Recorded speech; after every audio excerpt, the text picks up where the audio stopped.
I'm expecting England was my favourites really. They'll be very, very hard to beat. They bully teams a lot. And obviously I think India obviously will be up there and knocking on heaven's door as well as probably maybe Australia getting in there. But I expect the top two favourites will definitely be India and England. And I like this format and for a couple of reasons. The fact that they play against each team. No one can hide from anyone. I don't like the finals format, I have to say. I don't like the fact that hypothetically India can win all 9 games and then get done on a Duckworth-Lewis situation in the final and don't make it. So I don't like the final situation per se, how ICC have done it.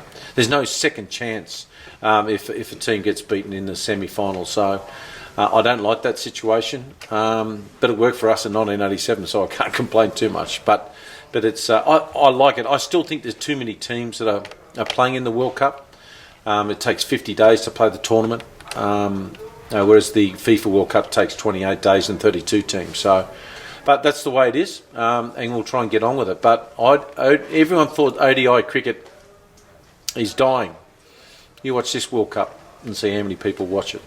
Conditions in England are going to be interesting. If we you get overcast conditions, the ball moves around and it'll suit the quicks a little bit. But I think normally ICC pitches are flat, how they prepare them, and small grounds. And that just tells me one thing. If they get really good days, I can see scores of over 400 being, particularly if West Indies are going hard, and England to do that regularly. So I think that will be conducive to a lot of batsmen doing very, very well. It should be a good batting tournament. But I still think the best bowling unit will come down and win this World Cup, not necessarily the best batting unit. The bowlers will be the big ones for me. BUMRAH's, I think, like after what we learnt from last night in the IPL, how good was he? Turned the game, and he's probably the hottest property right now. You got to bowl teams out or keep them quiet and try and get wickets before the death overs from 41 overs onwards. So I'm expecting teams, their game plans will be try to get as many wickets before the 41st over, and then try and hang on after that. Well, that's the way I'd be preparing. So if you get teams 6-7 wickets down, they're not going to make too many at the death. So the key is bowling your best bowlers if you can in the power plays and in the mids. You do that well, you'll win the World Cup. I expect them to be opening the batting with Warner and Finch, and then Smith will be batting at 4. Who they bat at 3, whether it be Khawaja or Sean Marsh, it'll be up to them. But I wouldn't change Finch and Warner. I wouldn't be batting Warner down below. I think Finch is now in good form. I think Warner's now proven in the IPL that he's hungry, he's keen, and he wants his bat to do the talking, as with Smith. But it still comes down to Australia going to do any good in this. It comes down to how good our bowlers come about, particularly how Mitchell Stark and in particularly Adam Zampa in the mids and Cummins. If they can do that, they've got half a chance of winning. But I don't think they'll win, the Australians. But I'm expecting them to maybe make the playoffs. Oh, you got Chahal and you got KULDEEP. I think they'll do very, very well. Chahal, the fact that you can use him in the power play if needed and can bowl pretty well at the death.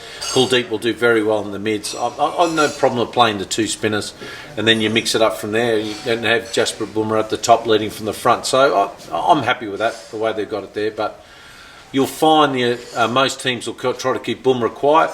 They might attack KULDEEP. It just comes down to the game plans and playing certain left-handers. So if they play a lot of left-handers, maybe the leg spinner Chahal misses out and you play KULDEEP, but it just comes down to the matchups, the opposition.